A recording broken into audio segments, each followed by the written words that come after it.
کے اندر جو سازش ہو رہی ہے اور کچھ قوانین کو تبدیل کرنے اور نئے قانون بنانے کی کوشش ہو رہی ہے، ہم اس کو پاؤں سے ٹھکراتے ہیں۔ ہمیں کسی قانون میں ترمیم قابل قبول نہیں ہے۔ ہم نے الحمدللہ کہ ایوانوں کے اندر بھی شیعہ حقوق کا تحفظ کیا، میدانوں کے اندر بھی شیعہ حقوق کا تحفظ کیا۔ وہ شخص جو آپ کے مذہب کو گالیاں بکتا تھا، آپ کے امام زمانہ کا گستاخ، ہم نے اس کے حلقے میں جا کر انتخاب لڑا، اس کو گریبان سے پکڑ کر اسمبلی سے باہر نکالا اور آپ کے نمائندے کو اس کی جگہ پر بٹھایا۔ وہ کیس بے بنیاد تھا، جھوٹا تھا، اور خداوند عالم ہمیں ہمیشہ جھوٹوں پر خود بھی لعنت بھیجتا ہے اور ہمیں بھی لعنت بھیجنے کا حکم دیتا ہے۔ میں سمجھتا ہوں کہ وحدت اتحاد بین المسلمین حکم قرآن ہے، وَاعْتَصِمُوا بِحَبْلِ اللَّهِ جَمِيعًا نص قرآنی ہے۔ وحدت و اتحاد، حبل اللہ سے اپنے دامن کو، حبل اللہ کے دامن سے متمسک رہنا اور ایسا اقدام نہ کرنا جس سے تفرقہ پیدا ہو، خواہ اصطلاح خاص کے حوالے سے مومنین کہہ دیں یا مسلمین کہہ دیں، یہ جائز نہیں ہے۔ تفرقہ والا اقدام ولا تفرقوا نہیں ہے، واعتصموا امر ہے۔ آپ علماء کرام ہیں، بہتر سمجھتے ہیں کہ ہمیں حکم ہے کہ ہم وحدت کو ایجاد کریں اور تفرقے سے دوری اختیار کریں۔ ان هذه امتکم امۃ واحدہ، یہ امت واحدہ ہے، اس کی وحدت کو اور مضبوط کرنا، اس کے اندر اور تقویت کرنا، یہ ہم سب کی ذمہ داری ہے۔ اس کی شکل کیا ہونی چاہیے؟ اس کے مختلف انداز ہو سکتے ہیں، ضروری نہیں ہے کہ وہی انداز ہو جو ہم اپنا رہے ہیں۔ ملی یکجہتی کونسل کی صورت ہے، پھر اب متحدہ مجلس عمل کی صورت ہے جس کے سامنے فرقہ واریت کی نفی اور ایک عادلانہ نظام کا، اسلام کے عادلانہ نظام کا قیام، زندگی کے تمام شعبوں میں متحد ہو کر ایک اچھے نظام کا قیام، یہ متحدہ مجلس عمل کا نصب العین ہے اور ہدف ہے۔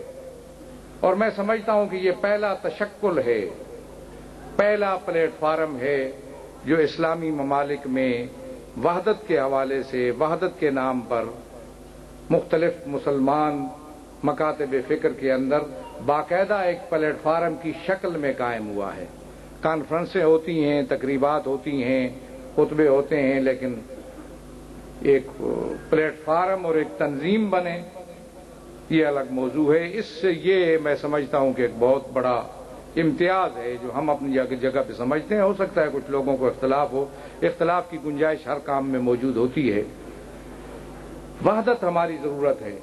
کیا کردار ہونا چاہیے اس میں دینی مدارس کا؟ آپ نے کہا کہ اتحاد بین المسلمین، اور اسی میں کہہ جاؤں کہ اسی طریقے پہ وحدت بین المومنین بھی ضروری ہے، اور وہ بھی اسی تناظر میں، انہی آیات کی روشنی میں قرآنی حکم ہے، ہماری ذمہ داری ہے، ہمارا فریضہ ہے۔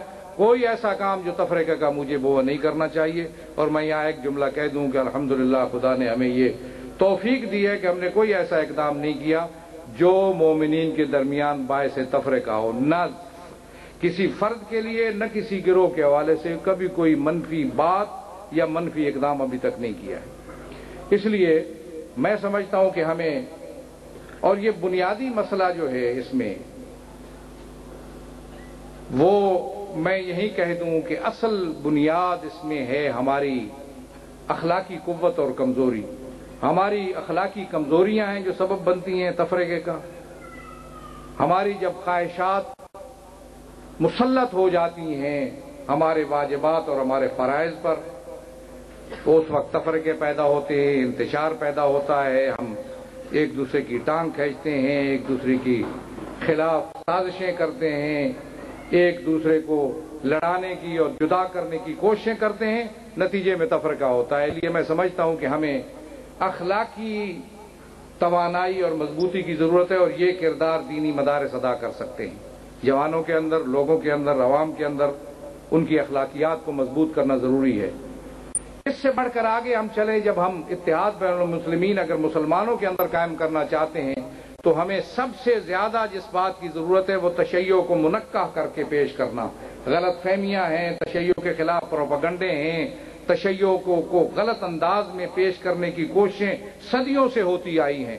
ہماری ضرورت بنتی ہے، دینی مدارس کا کام ہے کہ تشیع کو صاف ستھرا کر کے، تشیع کے عقائد، تشیع کے تصورات، تشیع کی عبادات، تشیع کی رسوم، ان کو منقح کر کے علمی انداز میں، علمی مراکز ہیں ان کا کام ہے، تشیع کیا ہے اس کی ایک بہت سی کوششیں ہو چکی ہیں، اصل شیعت و اصولھا، اصل اصول شیعہ جس کی وہ ترجمہ بھی یہاں چھپ چکا، اور عقائد الامامیہ شیخ مظفر، اور اس طریقے پہ شیخ محمد ثناء آصف القطاقی ہے وہ اصل اصول شیعہ۔ اس قسم کے انداز میں تشیع کے حوالے سے عقائد جب منقح ہوں گے، میں چھوٹی سی مثال دیتا ہوں، ہم بچوں کو پڑھایا کرتے تھے، پڑھاتے ہیں اب بھی، اصول دین 5 ہیں، اب بعض کہتے ہیں 3 ہیں یا 5 ہیں، 5 لیکن ان میں سے 3 وہ ہیں جن سے اسلام دائرہ اسلام میں داخل ہوتا ہے، اور 2 اور ہیں جن سے دائرہ ایمان میں انسان داخل ہوتا ہے۔